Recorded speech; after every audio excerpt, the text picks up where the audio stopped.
All right, good afternoon, everybody. It's an honor to be here in North Philadelphia today.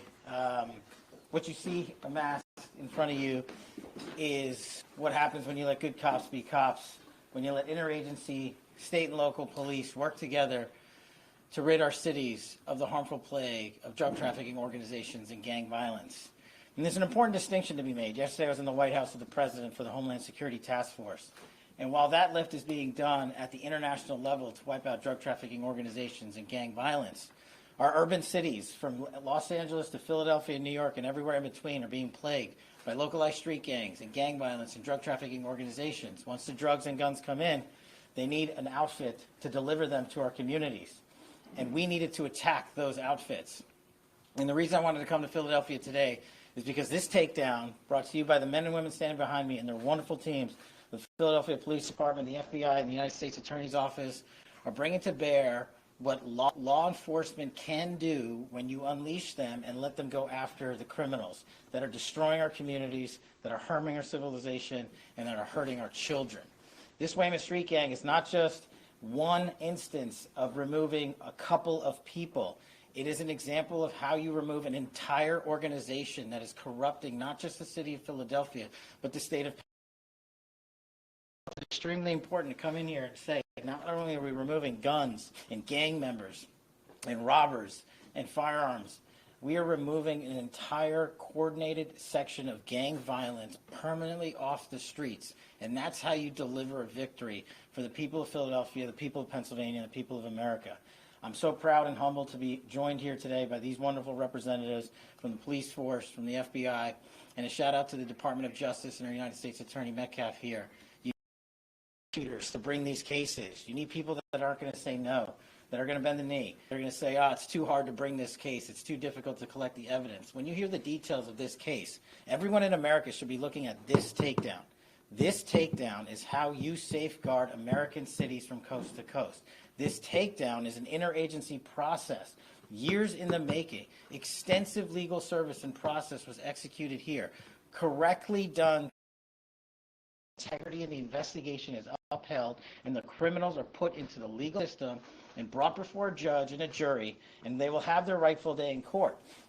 But the overarching importance of this case and this takedown is this is exactly how you safeguard American lives. You go after the organizations that are inflicting pain across America in each and every city. And this is my tenure as FBI director. This is one of the largest and most impressive gang takedowns that I have ever seen. So I felt it important to come here and just shake the hands of the brave men and women that did this work. I did not have much of a role in this operation. The FBI brought in an incredible amount of assets to include HRT and SWAT teams, tactical teams to hit houses at the same time. The level of coordination that goes into just the takedown is a small reflection of the level of coordination and planning that goes into making a case like this happen.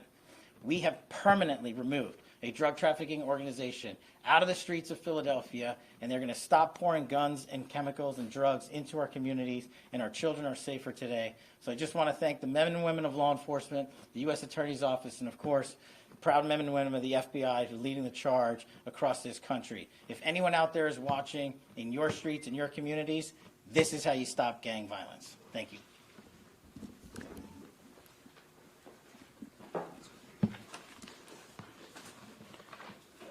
Thank you, Director. It's an honor to have you here today. My name is David Metcalf. I'm the United States Attorney for the Eastern District of Pennsylvania. I'm pleased to be joined by Special Agent in Charge Wayne Jacobs for the FBI, Special Agent in Charge Todd Hodnett with the DEA. We're also joined by the Pennsylvania Attorney General's Office, Kirsten Hine, and Chief of Criminal Investigations John Kissinger. And of course, we're always pleased to have Commissioner Bethel here. It's an honor to have you here, sir, as well. Today we are announcing a historic indictment. This case involves 33 defendants. It's a massive drug trafficking conspiracy spanning nearly a decade, involving tremendous volumes of fentanyl and narcotics, and it takes place at the epicenter of the opioid crisis here in the Kensington neighborhood of Philadelphia. This indictment by defendant is the largest federal indictment this century brought by our district. And like a precision missile, it has been targeted for maximum impact where it needed to go. As I said, at the heart of the opioid scourge here in Kensington. As of this morning, 29 defendants are in custody, thanks to a successful operation by the FBI and our other law enforcement partners. Throughout the course of the coordinated takedown, as well as the investigation overall, we've been able to recover dozens of firearms off the street, including assault rifles, seize substantial volumes of fentanyl and narcotics at locations associated with the defendant. This case takes place at the crossroads of drugs and violence, and we are all here with a loud and unmistakable message that we are reclaiming these neighborhoods for the people who live and work here. We are taking back what the defendants are alleged to have stolen from the community, which is peace, prosperity, law, and order. As the director's presence here today indicates, this case is special. It's one of those few cases which, if successful, will eliminate an entire criminal outfit.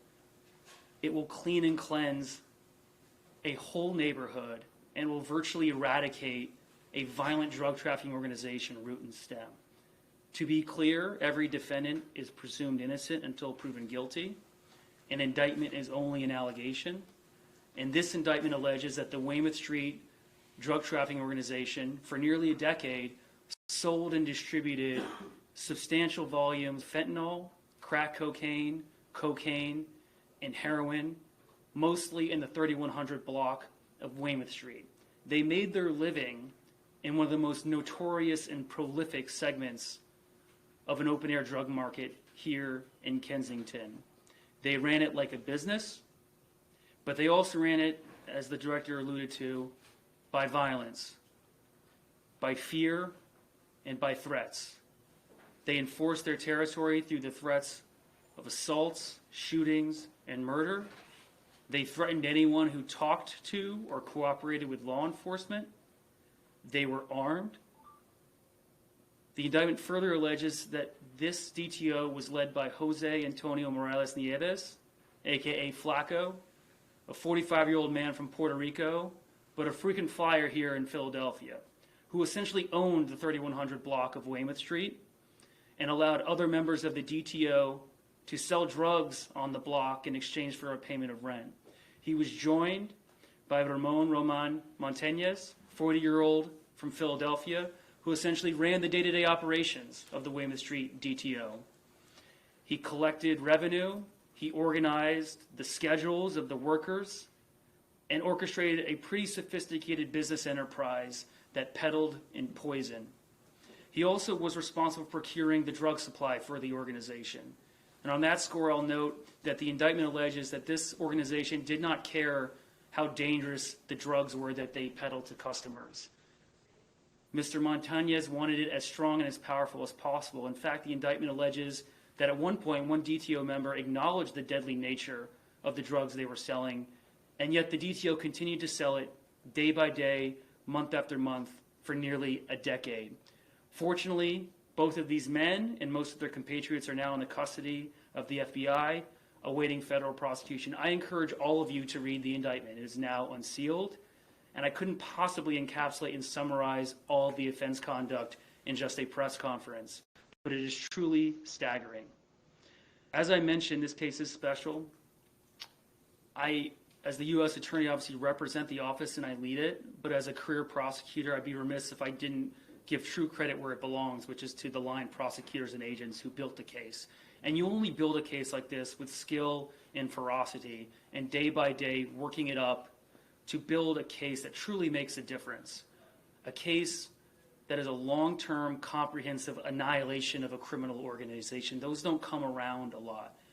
And I'll also say this couldn't be done without Commissioner Bethel and the Philadelphia Police Department.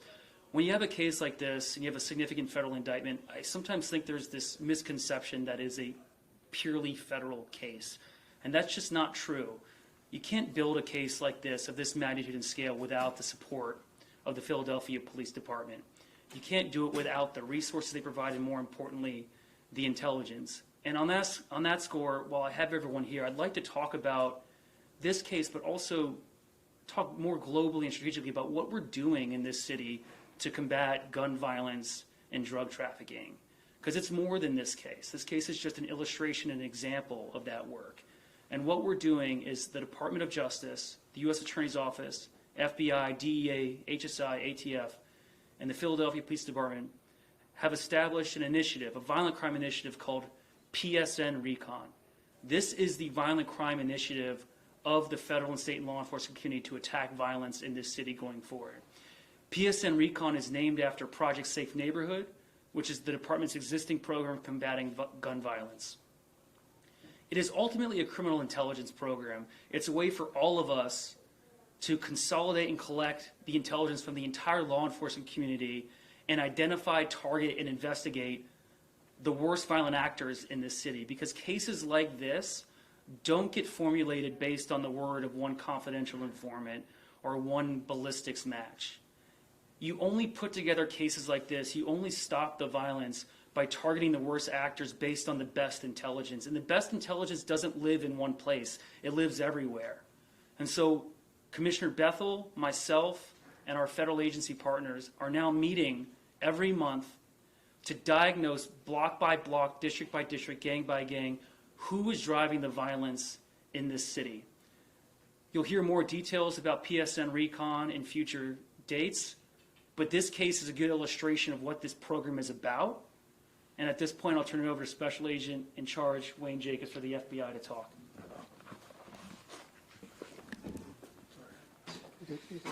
Thank you, sir. I want to start by thanking our director, Mr. Patel, for being here.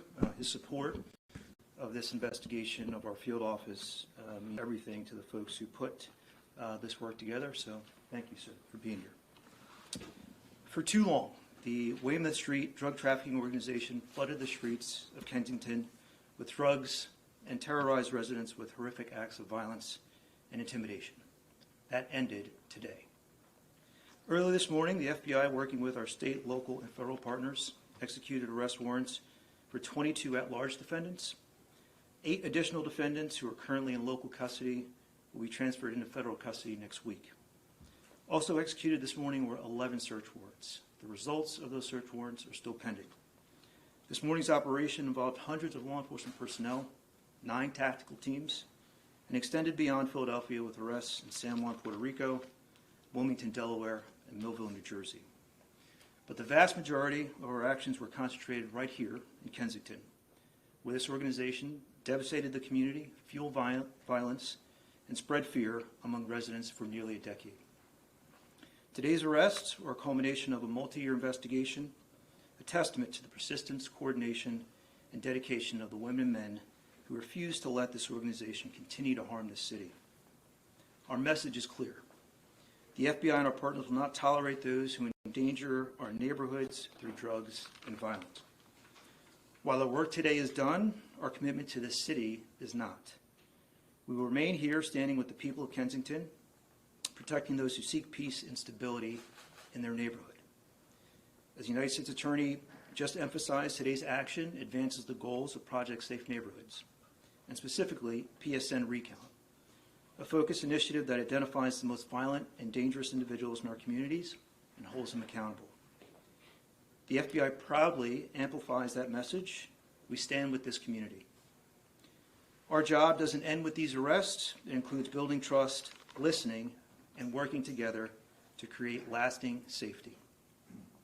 In the coming days, residents will see FBI public safety ads on social media platforms with information on how to safely and securely share tips about drug trafficking and violent crime in your communities. If you know something that can help make your block safer, we want to hear from you. Every piece of information, no matter how small, can make a difference. Finally, I want to thank our partners. Partnership sits at the foundation of everything the FBI does. None of this would have been possible without the commitment and professionalism of every agency, department, and office represented here today. Philadelphia has made tremendous progress in the fight against violent crime, and that work continues. Together, with our partners and with the people of Kensington, we will keep building on that momentum to make our city safer and stronger. Thank you. And I'll turn it over to Commissioner Bethel. Thank you for that, Wayne. I appreciate those words, and just wanted to recognize the team here today. You know, as I live around the group here, Director Patel, I appreciate the support, and I share with you behind the scenes my appreciation for my colleague, law enforcement colleagues, and U.S. Attorney here as well, colleagues from the state. I mean, this is the work. You know, I constantly tell people, you know, we are having significant success across this city this year, and it's not just about, you know, the Philadelphia Police Department. It's those relationships that we've had for quite some time, and we continue to use those relationships to move forward. It was just not too long ago after Kata Scott's, we found her murderer. It was the FBI that I would turn to help us in that investigation, and talking to Wayne throughout that. So we're constantly behind the scenes working together, and I'm just so appreciative of that. I do want to recognize Commissioner Kelly, who oversees our narcotics team, and our narcotics officers here today, and the Bureau for their hard work and their engagement. You know, 2 years ago when I joined back to the police department after being here 30 years, the mayor talked about One Philly in action. And this is exactly the model that the mayor at the time talked about. She charged us at that time, you know, to not just turn into turf battles and not to be in silos in our work, and that the agencies working together, we can have an impact on impacting the lives of the people that we serve. And those comments are echoed here today. Today is a culmination of a deliberate, patient, and highly coordinated investigation into a violent criminal enterprise operating in and around Weymouth Street in Kensington. You see the captain behind me nodding. He's like, man, thank you, because we have known for a long time the conditions and what Weymouth has done to the community they serve, and the poison that they put out on the street on a regular basis. So, Captain, I think I know you have a lot of pride today, know that you're supported in this work, and just continue the good work that you do as you move forward. This group pumped fentanyl into our community, already hurting. They use violence, as was indicated, shootings, robberies, home invasions, homicides to protect their business. And unfortunately, that ends today. I won't recap their jurisdictions and the arrests that were made, but we know that they will all be brought into federal court. I remind you again, these are federal offenses. They're going into federal court to be handled by someone I know who's going to take the appropriate action to address this behavior. This is what it looks like when the threat around drug trafficking associated with violence is not isolated in the street, but as an organized threat to the public safety. And we will apply the full weight of the government in that response. And I want to be clear on a point that has been made since the mayor took office. The people of Kensington, slow it down here, the people of Kensington deserve safety, dignity, and peace, as any other neighborhood does. And we've constantly talked about, you know, Commissioner Rosario and the team have done a great job of dealing with, you know, the individuals, you know, unfortunately are sheltered. And those individuals who are now having fentanyl mixed with, you know, xylazine and now medetomidine and other products that are just destroying them. And it wasn't just about them. It was going after the drug dealers in these communities who are putting this poison out on the street. You know, so we're going to treat these blocks. They're like open air territories. We're going to stop that. And this is what part of that. The poison they put out, you know, is just terrorizing our community and killing our community. And so I'm grateful for the work that has been done. But we're not going to apologize for removing them. Let's make sure we're clear. We're not going to be apologizing for removing individuals who do this type of behavior. Until those people belong, until we get this street back to where the folks deserve, we're going to continue to attack them. So I just want to thank the men and women of this police department. I want to thank all of the individuals here who are supporting us. We're not going to stop, ladies and gentlemen. You know, the mayor said prevention, intervention, and enforcement. And we're using all of those components. But we will not return this neighborhood to what it should be and what it deserves if we don't do this level of enforcement going at it from all areas. And so I am just appreciative of the team here today. And I will say to anyone out there, we're not done. You know, we've now shown the template that we can put together to be able to attack these areas, and we're going to continue to attack those areas as we move forward. And so I'll stop there, and I'll kick it back over to my colleague. I'm sure there's going to be some questions. Thank you, Commissioner Bethel. So, as Commissioner Bethel stated, this is the start of a reckoning for criminals in this city who think that narcotics are a source of power and money rather than a road to federal prison. And for the criminals that remain out there in the city, for the drug dealers that remain out in the city, you will see our faces again. The next indictment has a space with your name on it. Director Patel, I hope you plan to make more trips to Philadelphia, because as the commissioner said, we are just getting started here. On the subject of Kensington, I'll say, as the commissioner noted, its residents deserve safety. And on the subject of prevention or intervention or enforcement, I think we've shown today what we're going to do from an enforcement perspective. I frequently get asked, what are you going to do about Kensington? And today shows what we're going to do. We're going to eliminate and eradicate entire drug trafficking networks. We're going to clean out whole neighborhoods. And we're going to return these neighborhoods to its residents. The blocks belong to the residents, not the drug dealers, and we are just getting started. I'm happy to take a few questions about this case and PSN Recon. Yes? Could you clarify a little bit about the pictures we're seeing here? Are Sure. these from videos? What can you tell us? Yeah, so the picture on the left represents 3100 Weymouth Street. This is the center of the drug trafficking activity, and those are the customers lining up to purchase narcotics from this drug trafficking organization. And the other pictures represent various members of the DTO flaunting and broadcasting what they use as the instruments to control their territory and effectuate the organization, which is firearms and violence. Yes, sir. A couple that may be covered in the indictment. I apologize for not having read all 170 pages. You didn't read it? I tried. I couldn't read it fast enough. First, just when did this investigation start? I know it was said multi-year, but can you... The allegations date back to 2016. The investigation is going on for several years. And then, is there an estimate on how much, in terms of quantity or dollar amount of drugs this group sold over the course of that day? So we're still tabulating drug quantities based on the seizures today. I would point you to the indictment, which alleges over 400 grams of fentanyl. That's the mandatory minimum quantity. But I would venture to say that the evidence will establish quantities far in excess of that, into the realm of kilograms. And then I know you mentioned violence and threats of violence. I didn't see charges for anyone specifically with acts of violence, but can you share any details as to what that component of this investigation looked like? Sure, it's a good question. So there, at the moment, no substantive allegations of murder or shootings. I will say the investigation is still ongoing. But as you can see from the visual aids, and as well as the evidence developed during the course of the investigation, there was significant evidence of violence and threats. But I will just revert back to my statement that we're still investigating and further charges could be coming. And then one more quick one. There's 33 people indicted here, and I know there are allegations that some people would rent out corners and blocks. I mean, where did these folks, how did they get involved in the group? Did they live in Kensington? Did they live all over the city? How did that work? That's a complicated question, and it's going to vary by the defendant.